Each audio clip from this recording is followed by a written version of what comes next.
This summary is going to go over the lecture I gave where the projector wasn't working. Anyway, so we first started trying to explain how this monkey could point to these lights after he'd been deafferented. The monkey was given various conditions after he was deafferented, and he could still point to the lights. He could point to the lights when his arm was moved further away from the light at the starting point, or moved towards the light at the starting point, or he moved way past the last light. In each situation, when a given light came on, the monkey could move his lever and point quite accurate at the light. So clearly, because it'd been deafferented, it wasn't any proprioceptive memory he had of those lights. He couldn't use proprioception after he'd been deafferented to get to the lights. So something else had been stored in his brain while he was a normal intact monkey that was allowing him to point to these lights. If you delay his arm when it's going towards a light, using a perturbation, you block his arm for a second or so, he still could point to the light. Therefore, it wasn't a certain amount of time of contraction the monkey was learning. If you put a weight on the wrist, you increase the inertia, but he could still point to the light. So it wasn't the amount of force in the muscles that the monkey had learned. If you put a spring resisting his motion or facilitating his motion, he would be inaccurate at pointing the light. So all these conditions basically we came to the conclusion that the monkey had learned during his intact situation, while he could feel his arm, he had learned a set of antagonistic muscle stiffnesses around that joint. So if it was, let's say, internal, external rotators, or elbow flexors, elbow extensors. So what you learn when you're making movements is you learn the end point, or the equilibrium point, where those two spring tensions are matched. This is known as the mass spring model, or the equilibrium point hypothesis. Mass spring because the arm is just a chunk of mass, and the muscles can be modeled as springs, like, for example, in this situation here. Two springs, here's his forearm, here's a weight he's trying to bend and lift up to his, do a dumbbell curl like this. Okay, so when you want to move, you don't control the trajectory of this hand through space. You merely set these two springs at certain tensions, and you learn those tensions, what those two tensions are, during practice in this case. So when the monkey wanted to point to a certain light, he remembered, he had stored in his brain that if he could set this spring to stiffness X, and this spring, this muscle, whatever, to stiffness Y, this arm would move to where those two springs are balanced, and that would be the equilibrium point, and therefore he would get his orange juice, his reward. So this kind of movement is mapped here. I try to draw this badly. So this is the stiffness or the tension of the flexors. As you go from 30 degrees of flexion all the way out to extension, you straighten the arm, you're putting more tension on the flexors. So the amount of torque or stiffness in this case that will increase as you straighten the arm. It's like an elastic band. If you stretch an elastic band from this position, 1 inch to 10 inches, you're going to increase the amount of tension in that band, and that muscle, that spring, whatever you want to call it. In contrast, as if you go from 180 degrees of extension straight out and you flex the elbow this way, the tension in the extensor is going to increase. Where those two curves, or lines, should I say, where they balance out, where the equilibrium point is here in this situation, and therefore the arm is being held at whatever this is, 90 degrees of flexion in this situation over here. If I want to raise this glass, this weight upwards, I want to do my dumbbell curl, I want to bring this to my lips, whatever, I can increase the stiffness of this spring here. make this spring fatter by sending a signal from the brain down here. Or you could decrease this one. Either way would work, or you can do both. So for example, if I change this line, the angle, the slope of this line is proportional to its stiffness. If I make it this stiff and move my flex's stiffness this way, and here's my straight line now going up and down here, this equilibrium point would now go over to here, where those two lines cross, and lo and behold, I've moved my arm to 60 degrees, and it will stay there. It will go to there regardless of the number of conditions you do. If you move the weight down or up or whatever, it doesn't matter. Once you send those two stiffness signals to these two muscles, the arm will go to here unless you block it for some reason. So that's the mass spring hypothesis or equilibrium point hypothesis. And then people have used this kind of basic, simple control mechanism to understand quite complex movements. For example, handwriting, we talk about how people can use that mass spring model to explain how people can adjust handwriting. So this was the final kind of blow in the nail in the coffin to a reflex-driven model. Well, from Pollitt-Biss's notions anyway. So last point, we talked about this mechanism, feed-forward control. So Sherrington's idea of his response chaining hypothesis, his reflex chaining, whatever you want to call it, is all based on peripheral feedback. The necessity for having feedback from the environment to control a movement. It's a feedback-based system. When you feel something, you do something. Information from the environment drives the next part of the movement. But then we do have feed-forward control. This is where we make a movement or contract a muscle before we get any feedback from the response you're about to make. So, for example, in gait, you don't wait till your heel hits the ground before you contract the muscles. It's done before. If you're jumping down from a chair or a table or onto the floor, you don't wait for your feet to feel the floor before you contract the quads to absorb the impact. That is done prior to hitting the ground in a feed-forward manner. It would be too late to wait for feedback. You'd fall, you'd land on the ground, your butt would hit the ground if you had to wait for your feet to feel the ground before you activated the quads to absorb the impact. It's too late. You have to do it prior to impact in a feed-forward mechanism. Feedback control can't explain that, how you can turn on the muscles on the way down to the floor if you're jumping off a ladder rather than waiting for the floor to hit you. Another example I gave was postural control. When you reach out for an object, you don't wait till you feel the imbalance caused by the arm moving forward and your line of gravity being in front of your feet to contract the extensors or turn on the core muscles to brace yourself. You brace before you move, before you get the perturbation of the arm, a change in the line of gravity. Again, feed-forward control, hard to explain how you can do that if you're basically believe in a pure reflex model of motor control. However, we do have reflexes. So I mentioned you shouldn't just, ignore them. The reflex, for example, reflexes is the most popular way of explaining spasticity, what develops after a stroke or spinal cord injury. And I tried to draw this little diagram. So what essentially spasticity is a hyperactive reflex arc. This is a spinal cord. These are the alpha motor neurons going to the muscle spindle. The muscle spindle detects stretch. What happens with spasticity, somewhere in this loop, it's hyperactive. So you get too much muscle contraction. So the muscle spindle, remember, is a length-sensitive receptor.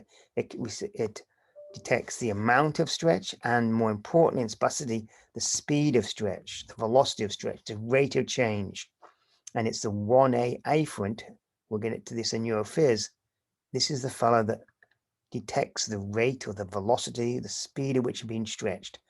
It does not like to be stretched quickly. As the faster you stretch that muscle, the more input into the spinal cord, which then synapses with these alpha motor neurons, which cause muscle contraction. So this reflex loop goes haywire, has a mind of its own, goes round and round and round, creating that hypertonicity that we call spasticity in the central nervous system, in the muscle. So the definition of spasticity is a non-linear resistance to velocity of stretch. Some hypertonicity in muscles is not spasticity. If I have a muscle contraction, if I have Parkinson's disease, you get rigid muscles without them being spastic. Spastic muscles is hypertonicity that's due to this exaggerated stretch reflex. If you stretch a muscle quickly, you get way more resistance than if you stretch it slowly. Normally, this reflex center is kept in line by higher center descending influences like Nashner showed. So these can modulate, turn off that reflex. But if you have a lesion in the cord, these descending influences are not appropriate. They're not calming down this response, this reflex, and therefore you get this spastic response. This is hard to explain how you can get spasticity without the notion of reflexes. Okay, so there are reflexes there. We use reflexes very commonly in pediatrics. Therapists examine what low-level reflexes the baby is presenting with. Are they appropriate for the age? Are they inappropriate? If they're inappropriate, how can we resist them? How can we have them disappear? Traditional approaches at this is a top-down mechanism to turn off these reflexes. So when it was a lesion, these low-level reflexes emerge. And one of those low-level reflexes is the ATNR, asymmetric tonic neck reflex. And even though people think all these low-level reflexes disappear as the person ages in infancy, as you go from, at birth, these low-level reflexes might be there, but they get integrated and they'll disappear in early infancy. However, those reflexes, many of those reflexes are still available within the central nervous system. The ATNR is one example. So in this case, this is famous work by Hellebrandt very many years ago. What they did is had people just flex their wrist as hard as they possibly can, and they either had their head away from the wrist. So you look into the left-hand side if you're using your right wrist, or you look towards the wrist. So you look to the right as you flex the wrist. And this is successive bouts. So they're getting tired this way. So force is going to drop. But you can see the amount of force drop over time is much, much greater when your head is away from the wrist, when head is towards the wrist. You are stronger in all situations when your head is away from the wrist. You're looking to the left while you flex your right wrist. The opposite happens for extension. You are stronger if your head is towards the wrist. You're looking at the wrist versus looking away from the wrist. This was not done with people with stroke or spinal cord injury or cerebral palsy. This is typically developing adults. Okay, so you could use this. The question is then, from a clinical perspective, if a patient has problems extending the right arm, for example, due to a stroke, should you have them use the ATNR? Should you have them look right when they try to extend the right arm? Some will say, yes, that's a good idea because you're facilitating that extension of the arm. Other people would say, no, that's a muscle synergy. That's a pattern you do not want to encourage because you want the person to be able to extend their arm and look left. You don't want to reinforce a potential bad habit, as it were, an inappropriate muscle synergy. And I'm sure you'll talk about that in your neuromuscular classes next year. So anyway, reflexes are there. How important they are in the control system is up to debate. Should we use them is up to debate. So after that reflex model, the next model that came along to try to figure out how people control the degrees of freedom is this hierarchical information processing, cognitive motor programming, response programming, whatever. There's lots of terms for this kind of model, essentially. But this model is based on the premise that we have a supercomputer in the head. All those degrees of freedom that have to be controlled are controlled by really, really smart associating cortex, motor cortex, whatever. The central executive resides in the big old brain up here. It's a hierarchical process. So in other words, top down. This relay signals down the system for the muscles to move eventually down here. Another way of looking at it is a little man or a little woman in the head, hierarchical control. So there's a little ghost in the machine, as it were, up here. You want to throw a ball or do a skill. You go over into your memory bank, you pull out your motor program for throwing a ball, and you play it on your motor cortex. It's read down to the cord, through the brainstem, etc., down to the joints and muscles, and you throw a ball because the pattern is contained up here. So that motor program that you've learned, we'll get to how that's done later, but this motor program, you can see, contains all the notes. It contains all the commands that can control those millions of degrees of freedom.